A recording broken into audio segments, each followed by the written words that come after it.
Cavaillonnaises, amis cavaillonnais, bonjour. Le premier tour des élections municipales aura lieu le 15 mars 2020. C'est une date importante pour notre ville et c'est pour cette raison qu'en dehors de toute investiture politique, je me présenterai à vos suffrages. Pour ceux qui ne me connaissent pas, il y en a encore, je m'appelle Jean-Pierre Perrat, né à Cavaillon, de parents cavaillonnais, de grands-parents cavaillonnais et d'arrière-grands-parents cavaillonnais.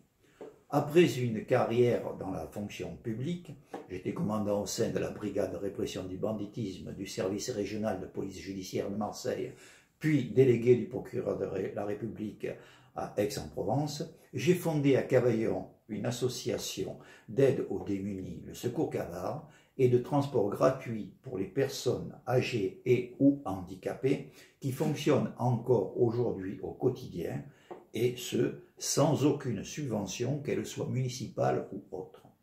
J'ai toujours aimé ma ville et je déplore la situation dans laquelle nous nous trouvons aujourd'hui. J'ai été élu en qualité d'adjoint au sport et à la vie associative en 2008. Je me suis battu pendant ce premier mandat, m'opposant bien souvent à des décisions qui me paraissaient contraires aux demandes de nos concitoyens. Cette lutte m'a amené à tisser un réseau de Cavaillonnaises et de Cavaillonnais qui ont pu apprécier mon implication dans la vie de notre ville. C'est pour cette raison qu'en 2014, j'ai été reconduit dans mes fonctions d'adjoint au sport, mais vite privé de ma délégation à la vie associative.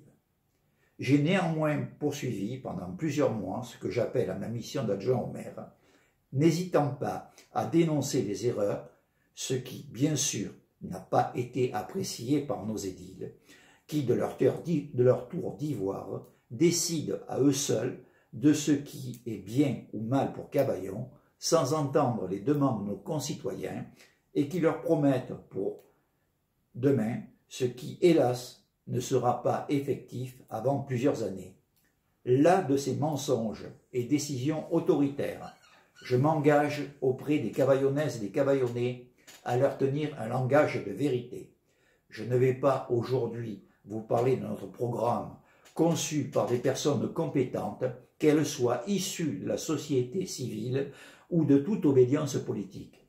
Je vous donne simplement rendez-vous pour de prochaines vidéos où chacune des lignes de notre programme sera évoquée afin que vous puissiez intervenir et que nous réalisions ensemble ce que nous appelons le mieux vivre à Cavaillon. Je vous remercie.